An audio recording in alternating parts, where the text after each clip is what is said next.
அனைவருக்கும் வணக்கம். லயலா மணி அப்படின்னு சொல்லி தாவேகாவுடைய ஒரு கேவலமான ஒரு பேச்சாளர் இருக்கார்ல, அந்த கேவலமான கீழ்த்தரமான பேச்சாளருக்கு தமிழ்நாடு அரசுடைய பாடநூல் கழக தலைவர் பதவி கொடுத்துருக்காரு விஜய். லயலா மணி மாதிரி ஆட்கள்லாம் எந்த தகுதியுமே இல்லாத ஒரு நபர்கள் தான். வாயை திறந்தாலே ஆறு மாதிரி ஓடக்கூடிய ஒரு தலைவர்கள் தான், ஒரு ஆள் தான். தலைவர் என்ன, ஒரு ஆள் தான். இவருக்கு பாடநூல் கழக தலைவராக வெக்கக்கேறா அப்படிங்கிற மாதிரி தான் இருக்குது. இதில் என்ன அப்படின்னா, இந்த ஒரு ட்விட்டை பாருங்கள். ஒரு மாதம் முன்னாடி இணையத்தில் ஒரு விஷயம் ட்ரெண்ட் ஆச்சு. யார் யாருக்கும் விஜய் எம்எல்ஏ பதவி எம்எல்ஏ சீட்டு கொடுக்குறாரு, யார் யாரையும் அமைச்சராக்குறாரு, ஏன் லயலா மணிக்கு எம்எல்ஏ சீட்டு கொடுக்கல அப்படின்னு சொல்லி. அதிலே மெயினாக இந்த தாவேக்காவுக்கு ஊடகத்தில் பேசுகிறது யார், ரமேஷ் அவர்களுக்கு ஒரு பதவி கொடுத்தாச்சு, எம்எல்ஏ சீட்டு கொடுத்தாச்சு. அப்புறம் ஒரே ஒரு குழுக்கள் வர்றார் முஸ்தபா, அவருக்கும் கொடுத்தாச்சு, ராஜ்மோனும் கொடுத்தாச்சு. ஆனால் ஏன் லயலா மணிக்கு மட்டும் எம்எல்ஏ சீட்டு கொடுக்கல? அப்போ நம்ம கேட்டிருந்தோம், லயலா மணிக்கு இறக்கப்பட்டு கேட்டிருந்தோம், யார் யாருக்கா கொடுக்குறீங்க? எழும்பூர் தொகுதி லயலா மணியோட சொந்த தொகுதி, அதனால அங்கே தான் பறந்து எல்லாம் பண்ணாப்புல. அங்கே அவருக்கு கொடுக்காம எங்கிருந்தோ, அதாவது வேறு இடத்துலேருந்து வந்த ராஜமோகனுக்கு எழும்பூரில் கொடுக்குறீங்க. முதல்ல ஈரோடு கிழக்கு வேட்பாளர் அறிவிக்கப்படுறார் லயலா மணி. அதுக்கப்புறம் ஈரோடு கிழக்கு வேட்பாளர் வாய்ப்பு பறிக்கப்படுது. யார் யாரையோ எம்எல்ஏ ஆக்கிட்டு உங்கள் கட்சிக்காக ஊடகமாக போய் ஒப்பார் வைக்கக்கூடிய ஒரு கீழ்த்தரமான ஒரு பேச்சாளர் கூடிய இந்த லயலா மணிக்கு ஏன் கொடுக்கல அப்படின்னு சொல்லி நம்ம கேட்டோம். ஆனால் அப்போயெல்லாம் கொடுக்கல விஜய். எம்எல்ஏ பதவி எம்எல்ஏ சீட்டு கொடுக்கல, எம்எல்ஏ சீட்டு கொடுக்கல, என்ன ஒன்றுமே இல்லை. இப்போ என்னென்னா, ஒரு பாடநூல் கழகம் இருக்குங்க. அந்த பாடநூல் கழகம் அப்படின்னா இந்த பிள்ளைகளோட படிப்பை எந்த மாதிரியான சப்ஜெக்ட்லாம் அட்டன் பண்ணணும் அப்படிங்கிறதுக்கு ஒரு பதவி. அந்த பதவியை கொண்டு போய் ஒரு ஆபாச பேச்சாளர் கொடுத்துருக்காங்கன்னா, இந்த இது விளங்குமா? தமிழ்நாடு பாடநூல் கழகம் விளங்குமா அப்படின்னா விளங்காது. இதுக்கு முன்னாடி பார்த்தீங்கன்னா திண்டுக்கல் லியோனி, அது திமுகவுடைய ஆபாச பேச்சாளர். அவர் இருந்த பதவி அப்படியே இந்த கட்சியுடைய ஆபாச பேச்சாளர் கொடுக்கப்பட்டிருக்கு. இதில் இந்த வீடியோ பாருங்க. இங்கிலீஷ் பீஸ் வேணாண்டி, இந்தி திணிப்பு வேணாண்டி, கரகாட்டம் ஆடிக்கிட்டு தமிழில் பாடேண்டி. இந்தி திணிப்பு அதுல வருதுல. தீப்பந்தம் எடுத்து தீண்டாமை கொளுத்து, இதுதான் என் கருத்து. தீண்டாமையை அவர் ஒழிக்கணும்னு நினைக்கிறாரு. லயலா மணி எவ்வளவு பெரிய அறிவாளி அப்படின்னு சொல்லி பாருங்க. ஒரு பாட்டு, ஒரு சினிமா பாட்டை வச்சுக்கிட்டு இந்த பாட்டில் விஜய் தீண்டாமைக்கு எதிராக அவர் பேசிட்டார். எப்படி ஒரு பாட்டு, தீப்பந்தம் எடுத்து தீண்டாமை கொளுத்து ஏன்னா கூறி தீண்டாமை ஒழிச்சார் விஜய். அப்படிங்கிற அளவுக்கு இருக்கக்கூடிய ஒரு அற்ப ரசிக மனப்பான்மை கொண்ட ஒரு சினிமா பாடல், ஒரு போலி, ஒரு பொய், அதை எடுத்து வச்சுக்கிட்டு சினிமாவில் அவர் சொல்லிட்டார் அப்படின்னு சொல்லி இருக்கக்கூடிய ஒரு மனப்பான்மையில் ஒருத்தர். அதே மாதிரி இங்கிலீஷ் பீஸு வேணாண்டி, இந்தி பீஸு வேணாண்டி, கரகாட்டம் ஆடிக்கொண்டே தமிழில் பாடேண்டி என்று இந்தி திணிப்பை எடுத்தார் அப்படின்னு சொல்லி அதான் இடுமான கார்த்திகேயன் போட்டிருக்காரு. இந்த மாதிரியான ஒரு ரசிக மனப்பான்மையோட ஒரு சினிமா பாடல் அப்படிங்கிறது என்ன? அது ஏதோ ஒரு கவிஞர் எழுதுறாது, அதுக்கு விஜய் வாயசிட்டு போகிறாது. விஜயோட கருத்தே கிடையாது. அப்படி பார்த்தா விஜய் என்ன சொன்னார், இலவசங்களுக்கு நான் எதிராக இருக்கேன்னு சொல்லி சினிமா படத்தில் காமிச்சார். சர்க்காசில் இலவசலாம் தூக்கி போட்டு உடைச்சார். ஆனால் அரசியலுக்கு வந்தப்போ இலவசம் தானே கொடுத்தாரு.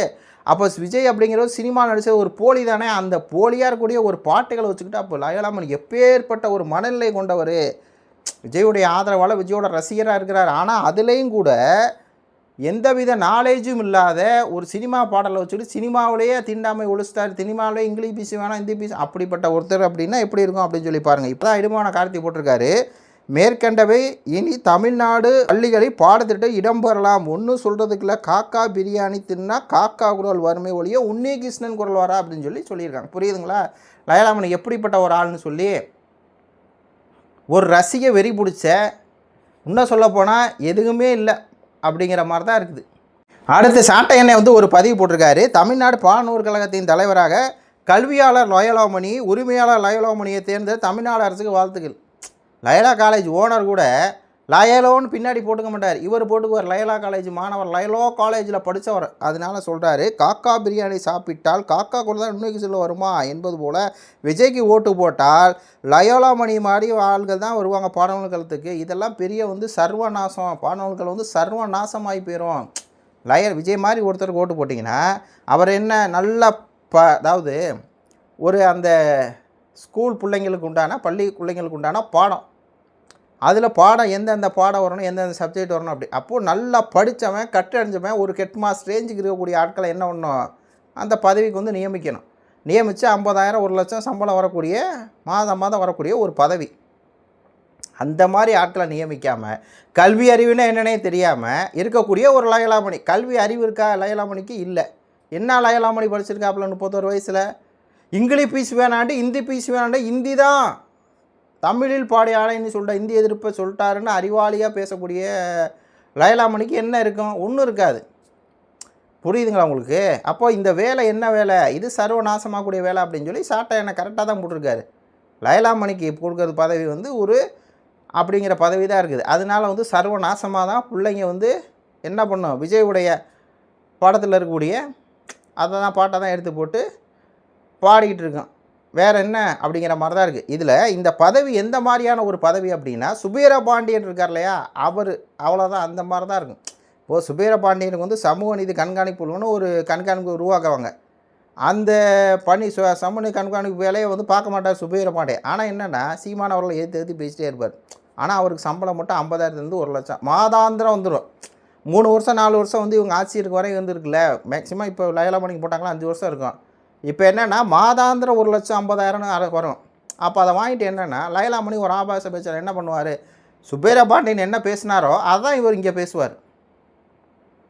சீமான் அப்படின்னாலே சீமான் அவர் சாமான், இந்த சாமான் பழசாயிடுச்சா அந்த சாமான் அப்படின்னு இந்த மாதிரியான ஒரு ஆபாச பேச்சாளர், ஆபாசம் அதில் போய் எழுதுவார். இந்த மாதிரி தான் வந்து இது பண்ணிகிட்டு இருப்பார். பதிலுக்கு நம்ம வந்து பேசுவோம் அப்படின்னு சொல்லி சாட்டை திரும்ப வந்து என்னென்ன பேசினார், நான் பேசினேன்னா தாங்க மாட்டேன்னு சொல்லி இன்னும் 4-5 விஷயத்தை வேறு ஜோசப் அப்படின்னு சொல்லி பேசினேன். நம்ம அப்படி பேச போகிறதில்ல. ஆனால் அந்த மாதிரியான ஒரு ஆபாச பேச்சாளர் தான் யார், லயலாமணி. அந்த லயலாமணியை போய் இவ்வளோ பெரிய ஒரு பதவியில் உட்கார வச்சா விளங்குமா பாடநூலுக்காக அப்படின்னா சாட்டை சொல்கிறார், சர்வ நாசம். கற்றிருந்த மனிதர்களை போடுங்கய்யா. லயலாமணி மாதிரி ஒரு ஆபாச பேச்சாளர் போடுறீங்க, கொடுமடா அப்படிங்கிற மாதிரி தான் இருக்குது. கடைசியாக ஒரே ஒரு பாயிண்ட் மட்டும் சொல்லி இந்த காணொலியை வந்து முடிச்சுக்கிறேன். ஆனால் சீமான் அவர்கள் இடையில ராஜ்மோகன் அவர்களுக்கு வந்து எதிர்த்து கடுமையாக ஒரு அறிக்கை வந்து வெளியிட்டிருந்தார். நீ அரசு பள்ளிகளுக்கு உண்டான அமைச்சரா இல்லை நீங்கள் வந்து தனியார் பள்ளிகளுக்கு உண்டான அமைச்சரா? ஏன்னா ராஜ்மோகன் என்ன சொல்கிறாருன்னா, தனியார் பள்ளி முதலாளிகள் வந்து சேவை மனப்பான்மையோட லாப நோக்கோடு இல்லையா, புண்ணிய நோக்கோடு நடத்துகிறாங்களாம். அவங்க தாலியெல்லாம் அடமானம் வச்சு தான் இந்த ஸ்கூல் நடத்துகிறாங்க அப்படின்னு சொல்லி சொன்னார். அதுக்கான சீமான் வந்து அவ்வளோ தூரம் காட்டமாக பேசினார்ல, அதோட பின்னணியில் ராஜ்மோகன் வந்து சொன்னார், சீமான் வந்து அந்த ஊழல் பெருச்சாளிகளுக்கு ஆதரவாக இருக்கார். இதுதான் இந்த ராஜ்மோகன் அவர் மாதிரி இருக்கக்கூடிய உங்களுடைய ஒரு இது. சீமான் அவர்கள் என்ன சொல்கிறாருன்னா, தமிழ்நாட்டில் 36,000 அரசு பள்ளி இருக்குது, அதில் படிக்கிற மாணவர் வெறும் 51,000 பேர் தான். ஆனால் தனியார் பள்ளிகள் வந்து 9,000 சில்ல தான் இருக்குங்க. மிஞ்சி போனால் 5,000 பள்ளிக்கூடம் தான் இருக்குன்னு வைங்க. அதில் 52 லட்சம் பிள்ளைங்க படிக்கிறாங்க. இந்த 52 லட்சம் பிள்ளைங்க படிக்கிறாங்களே தனியாரில், ஃபீஸ் எவ்வளோ தெரியுங்களே, 50,000 ரூபா எல்கேஜியில். அது விஜய் அவருடைய ஸ்கூல் இருக்குல்ல, விஜயாசனம், அது விஜய் அவர்கள் ஸ்கூலோ யார் ஸ்கூலோன்னு வைங்க, அந்த மாதிரி ஸ்கூல்லலாம் 50,000 ரூபா எல்கேஜி ஃபீஸு ஸ்கூல் கட்டி படிக்க வைக்கிறாங்க. ஏன் படிக்க வைக்கிறாங்க? கல்வி தரம் இல்லை ஆல்ரெடி தமிழ்நாடு பள்ளிகளில். அப்போ அதானே, அப்போது லயலாமணி மாதிரி ஒரு ஆளை போய் விட்டா ஆல்ரெடி கல்வி தரம் இல்லைங்கிறது ஃபேக்ட்டு, நம்ம சொல்ல, அதான் நிலமை. இதில் லயலாமணி மாதிரி ஒரு பாடல்களுக்கு ஒரு ஆளை போய் விட்டா எப்படி இருக்கும்? சாட்டை சொல்கிற மாதிரி சர்வ நாசம்டா. இன்னும் என்னென்னலாம் நம்ம பார்க்க போகிறோமோ அப்படிங்கிற மாதிரி தான் இருக்குது. நன்றி, வணக்கம்.